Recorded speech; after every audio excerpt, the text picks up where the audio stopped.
I sat in the uncomfortably modern chair across from Preston, watching him deliver the news like he was reading the morning weather report. "We are restructuring the logistics division," Preston said, flashing a practiced smile that probably cost his parents a fortune before he got his business degree. "I have found someone who can modernize our operations for a fraction of your current compensation. Digital transformation is the future. Martin, I am sure you understand the necessity of this shift. My name is Martin Willis. I am 54 years old. I have been working in supply chain logistics since I was old enough to drive a delivery truck, and I know exactly what dedication looks like when someone actually takes the time to value it."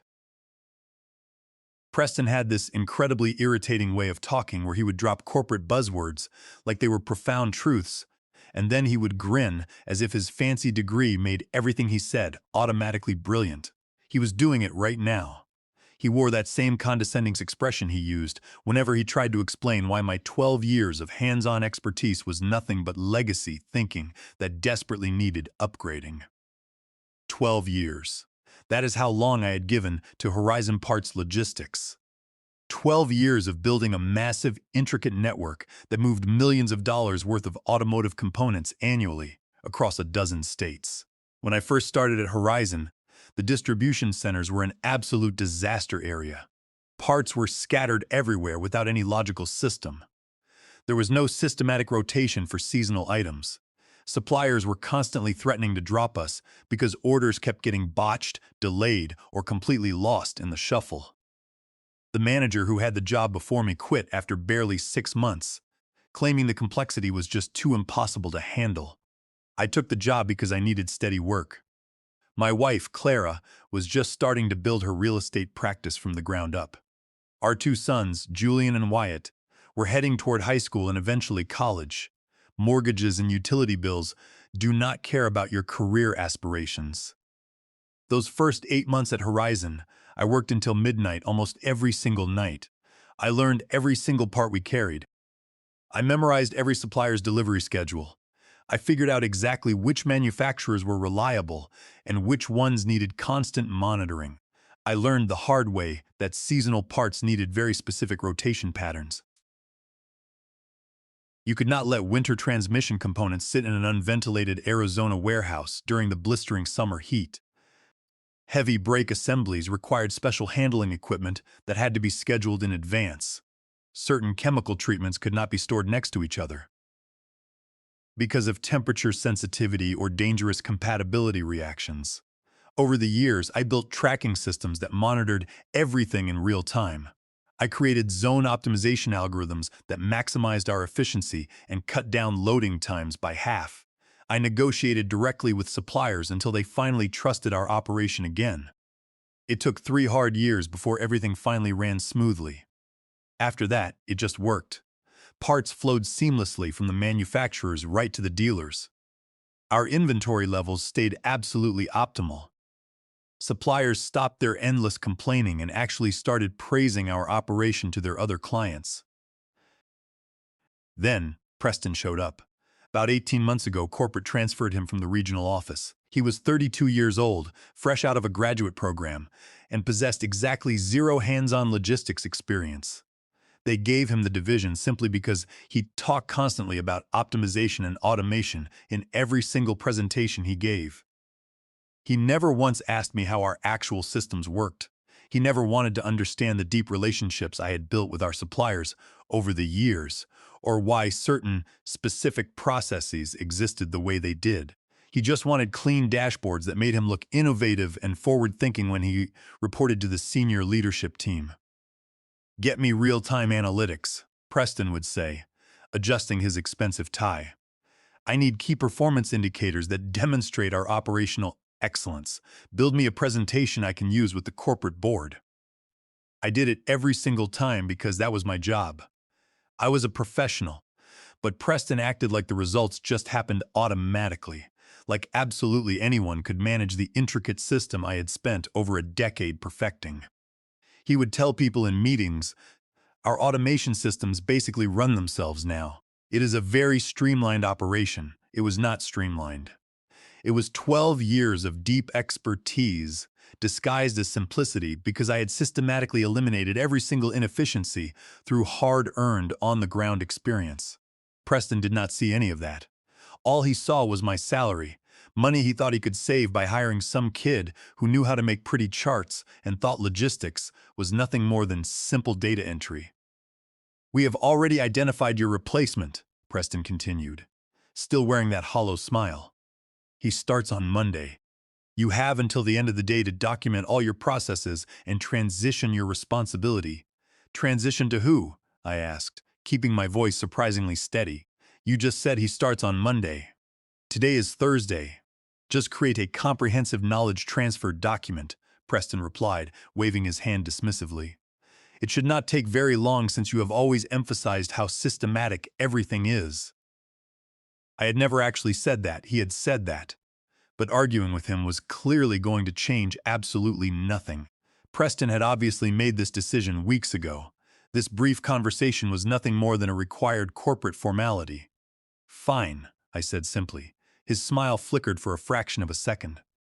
He had probably expected me to argue, to raise my voice, or maybe even beg for another chance or a demotion. I refused to give him that satisfaction. I stood up, walked out of his pristine office, and headed back to my own workspace. My office was not a big space, just enough room for a sturdy desk, a few heavy filing cabinets, and shelves completely full of supplier manuals, parts catalogs, and vendor contracts. It contained 12 years of vital information that could not possibly be documented in a single afternoon, but I sat down and I tried anyway. I pulled out my laptop and started typing furiously. I listed supplier contact information, complex delivery schedules, and detailed which vendors needed 3-week lead times for transmission rebuilds. I noted which ones consistently ran late with brake components and required us to keep buffer stock on hand. I documented parts with special storage requirements, listed difficult customers who needed extra attention, and tried to explain how to read the optimization algorithms I had developed. I even included notes on when to adjust our seasonal inventory rotations for heavy winter equipment. After typing 6 pages, I stopped and realized how utterly pointless this exercise was. My replacement was not going to understand any of this without proper context. He needed to see the operation running in real time. He needed to make the inevitable mistakes and learn from them, exactly like I had. This was not the kind of information you could just learn from a static document. It was deeply ingrained institutional knowledge built through years of trial and error. Preston walked by my office once around 2 in the afternoon. "How is the documentation coming along?" he asked, leaning against the doorframe. "It is coming," I replied without looking up from my screen. He nodded, seemingly satisfied, and walked away. Nobody else in the office acknowledged what was happening. Word travels incredibly fast in places like this, but people know to keep their heads down. Everyone needs their paycheck. Everyone has bills to pay. I understood that completely. The rest of the afternoon felt entirely surreal.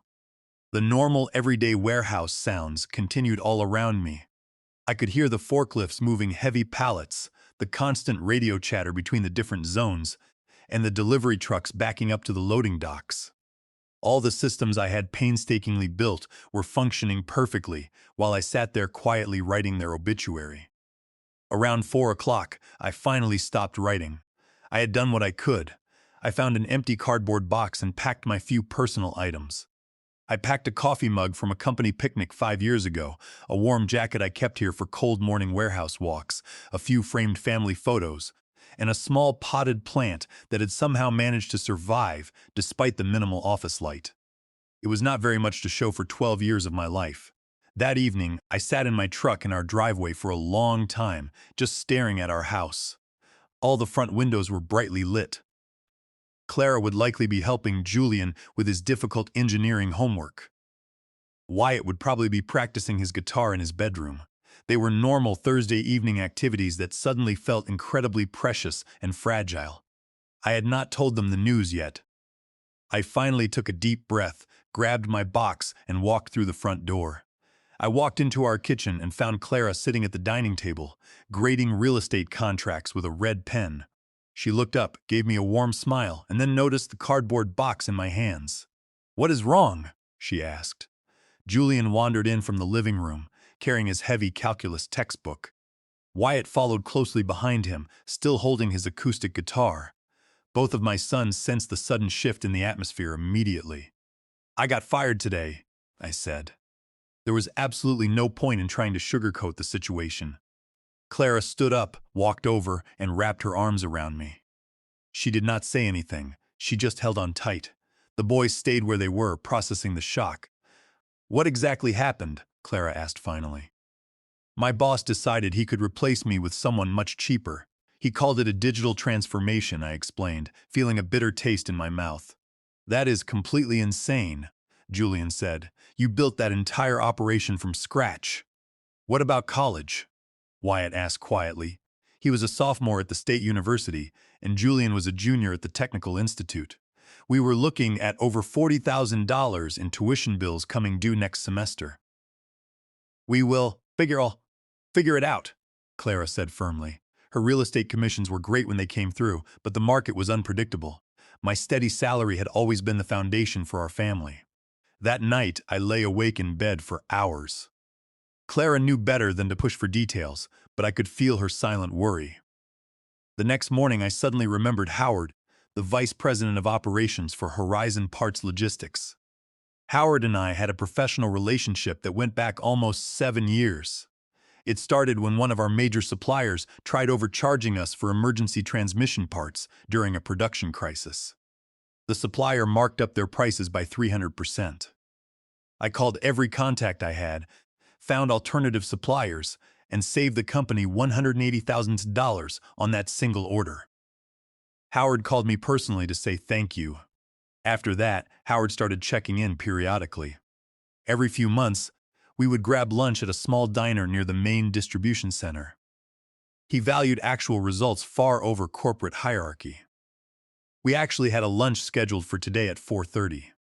While I debated whether to call him, my mind drifted to the zone optimization algorithms I had built. That was the real engine running the entire distribution network. And then a realization hit me. I had written that code myself, on my own personal laptop, over the course of several weekends 5 years ago. Horizon Parts Logistics had never asked me to sign a work-for-hire agreement for any software development. I had simply integrated my personal code to make my own job easier. I immediately called my brother-in-law, a corporate attorney. He confirmed my suspicion. Under 17 U.S.C. Paragraph 106 of the Copyright Act, I retained the exclusive rights to the software. Horizon was using it under an implied, revocable license, a license that I could terminate at any time, especially since they fired me. "Draft the cease and desist," I told him. "Effective immediately, they are no longer authorized to use my proprietary algorithms." "Consider it done," he chuckled. "They are going to have to pull your code by the end of the business day or face statutory damages." With the legal wheels in motion, I decided to go to the lunch with Howard. I drove toward the restaurant, taking the same familiar route. I felt surprisingly calm. My phone started buzzing as I pulled into the parking lot. It was Howard's name flashing on the screen. On the 4th consecutive call, I finally answered. "Where the hell are you?" Howard's voice had a sharp, frantic edge. "We have the quarterly logistics review starting in 20 minutes. Your manager keeps telling me you are completely unavailable. What is going on?" "I did not quit, Howard," I said calmly. "Preston fired me yesterday morning. He said he found someone who could do my job for less money." There was absolute silence on the line. "He did what?" Howard finally whispered. "He fired me. He told me to pack my things and write up transition documents for my replacement. I am looking at the meeting agenda right now," Howard said, his voice growing dangerously cold. "You are clearly listed as the primary presenter for the operational efficiency report and the distribution center optimization results. You have never missed one." "I know," I replied. "I was fully planning to be there. But Preston called me into his office and told me I was completely done." More silence. Then Howard spoke, and his tone was pure ice. "Stay right near your phone." He hung up abruptly. I sat alone in my truck holding my phone. 10 minutes later, my brother-in-law texted me. "Cease and desist delivered to Horizon Legal. They have acknowledged receipt. They have to purge your code by 5 p.m. I smiled and waited for the fallout. My phone buzzed again 20 minutes later. It was an unknown number. "Hello, Martin. This is Brenda from Human Resources," a tight, formal voice said. "Can you please confirm that you met with Preston yesterday morning?" "Yes, I did," I answered calmly. "And he informed you of your termination effective immediately? Did he provide any severance documentation?" "No, none of that. He just told me to pack my things and write some transition notes." I could hear frantic typing on her end. "I see," Brenda continued. "And did he cite any specific performance issues?" "No," I replied. "He specifically said they had found someone cheaper. He called it a digital transformation." More typing. "Okay. Thank you, Martin. Someone will be contacting you shortly." She hung up. 2 hours later, Preston called me. I answered on the third ring. "Martin." Preston's voice sounded incredibly strained. "There has been a massive miscommunication. We need you to come back to the office immediately. There was a procedural issue with HR. Your termination was not properly authorized. We need you to return on Monday." "What happened to your digital transformation candidate?" I asked. "That fell through," Preston stammered. "Look, Martin, this was simply an administrative error. You are absolutely critical to our operations. Howard needs the quarterly logistics reports for the executive review on Monday. You have all the historical data. Nobody else can generate the analysis in time." "I will think about it," I said coolly. "Martin, please!" "I need an answer right now. The quarterly review is absolutely essential. You certainly did not care about any of that yesterday morning, Preston." "I made a terrible error in judgment," he admitted. "Come back. We will discuss an immediate compensation adjustment." I hung up the phone and genuinely smiled. That weekend, I sat down at the kitchen table and told Clara everything about Howard's furious intervention, Preston's panicked phone call, and the cease and desist letter my brother-in-law had sent regarding the copyright of my optimization software. "What are you going to do?" Clara asked. "I am not going back there," I stated firmly. "Not to work for someone who thought I was disposable. Under 17 U.S.C. paragraph 106, they cannot legally run the warehouse routing without my code, and I am not licensing it back to them." Monday morning arrived, and Preston called me 6 times before 9 o'clock. I did not answer. By noon, my phone was ringing constantly. Different warehouse managers were calling, frantically asking where critical parts were stored and how they were supposed to read the optimization reports without my software running. Simon, a manager from the main regional center, called me. "Martin, we have a massive crisis on the floor. There is a huge shipment of heavy transmission parts and absolutely nobody knows where they are stored. Your replacement is searching Zone 7. "It is in Zone 12, I told him simply. "Check the climate-controlled section with the blue tags." "Thank you." Simon exhaled loudly. He hung up abruptly. 30 minutes later, I got another call from a different distribution center. A supplier delivery had come in wrong, and nobody knew who to contact to initiate returns. I walked them through the procedure. At 8 o'clock, Preston called again from a different number. His voice was trembling with sheer desperation. "Martin, please! Everything here is in complete chaos. Nothing is where the system says it should be because legal made us delete your software off the servers. They said something about a copyright violation. Suppliers are screaming at us. The new replacement you mentioned quit after just 1 day. He said the job was completely different than what I described." "What exactly did you describe to him?" I asked. "Data entry, basic inventory tracking. I did not realize it was this insanely complex. You always made it look so easy." "I made it look easy because I spent 12 years mastering it," I replied coldly. "You never bothered to ask how it actually worked. You just wanted the final results to put on your PowerPoint slides." "I am asking you right now," Preston yelled. "Come back, name your salary, name your price for the software license. Just fix this." I briefly thought about going back, taking a massive raise and returning to a familiar routine. But I had spent over a decade building a robust system for a company that never truly valued my expertise. "No," I said. "Martin, please. The quarterly review with Howard was a complete disaster. Corporate is demanding a full operational analysis to explain the delays." "You should have learned when you had the chance," I said, and I hung up the phone for good. The next 3 weeks were easily the strangest of my entire professional career. I would spend my mornings sitting at the kitchen table, aggressively applying for various logistics positions online. Then, I would spend my afternoons reluctantly fielding desperate text messages from my former colleagues at Horizon Parts Logistics. The operation was completely collapsing in real time.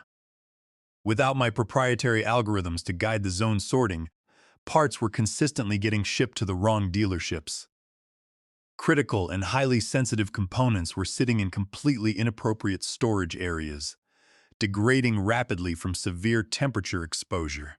Major suppliers were actively threatening to terminate their lucrative contracts because the ordering process had become completely chaotic. I started being extremely selective about which calls and texts I answered. I provided just enough basic help to my former floor colleagues to prevent a total safety disaster, but not nearly enough to save Preston from facing the severe consequences of his arrogant decisions. Howard called me once during that chaotic 3-week period. He was calling from his personal cell phone. "Are you doing okay, Martin?" he asked, his tone surprisingly gentle. "Yeah, I am," I replied honestly. "I am just busy job hunting." "Good. I know the current situation here is not exactly ideal for operations," Howard sighed heavily.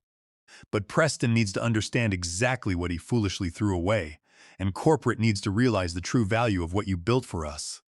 Some people in management only learn through facing severe financial consequences. The legal department is still furious about the copyright issue with your software." "What if Preston cannot figure out how to run the network?" I asked. "Then we will have to make alternative management arrangements very quickly," Howard said sternly. "But that is not your concern anymore, Martin. You gave us 12 solid years. You do not owe us anything else. I am sorry it ended this way." He was absolutely right. I did not owe them anything. The job search, however, proved to be slightly harder than I had initially expected. It was not because of any lack in my qualifications or experience, but rather because of the awkward timing. Most of the companies I interviewed with desperately wanted someone to start immediately to put out existing fires. But I was being highly particular about the cultural fit. I was absolutely not going to jump blindly into another corporate situation where my hands-on experience was not truly valued.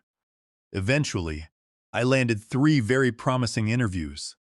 One was with a direct regional competitor of Horizon. Another was with a large manufacturing company that was rapidly expanding its internal distribution network. The third was with a rising automotive supplier that was looking to build their entire logistics infrastructure completely from scratch. The interview with the rising supplier went the best by far. Evelyn, the CEO of Apex Automotive Supply, did not just sit me in a boardroom and ask me generic behavioral questions. Instead, she put on a hard hat and walked me through their entire existing operation personally. Apex was a relatively small company right now, but they were growing incredibly fast. They had massive plans to expand across the entire Midwest over the next 3 years, and they desperately needed someone who actually knew what they were doing to build their distribution network correctly from day one. "What is your ideal timeline for setting up a network of this scale?" Evelyn asked as we stood on the loading dock, watching trucks being loaded inefficiently. "I need this to be done right," I told her, looking her squarely in the eye. "Not fast, but right. If we rush this, you are going to have massive growing pains, severe supplier communication challenges, and critical systems integration issues. Building a reliable logistics network is not something you can just automate away with some expensive off-the-shelf software. It takes time, patience, and deep experience." Evelyn nodded slowly, a look of genuine respect on her face. "That is exactly why we want you for this position, Martin. We have seen what happens when large companies foolishly think logistics is just data entry and software. We want someone who actually understands the physical reality of the warehouse." During my 3rd full week of unemployment, Clara came home from a highly successful real estate closing, practically glowing with excitement about her large commission check. We decided to celebrate by going out to a nice dinner at our favorite Italian restaurant. It was the first time we had truly celebrated anything since the morning I was fired. "You seem very different lately," Clara observed as we shared dessert. "You seem much lighter." "I actually feel different," I admitted, taking her hand across the table. I feel like I am finally not carrying the heavy burden of someone else's unfair judgment anymore. I am not trying to prove my worth to a boss who only sees me as an expense. That very night, my phone rang. It was Evelyn. She was calling to formally offer me the position of Director of Logistics at Apex Automotive Supply. We are offering a base salary of $125,000, Evelyn said clearly. Plus, a performance-based equity participation package. You will have a relatively small team initially, but you will have full control over the budget to hire and build the network exactly as we grow. It was a $20,000 raise over what I was making at Horizon, plus equity. It was a staggering validation of my true worth. When do you need an answer? I asked, trying to keep my voice steady. Take your time over the weekend, Evelyn replied graciously. We want you to be absolutely sure this is the right fit. I was already absolutely sure, but I took the weekend anyway to discuss all the details with Clara, Julian, and Wyatt. Everyone in the family agreed that it felt incredibly right. The financial pressure regarding the boys' college tuition immediately vanished.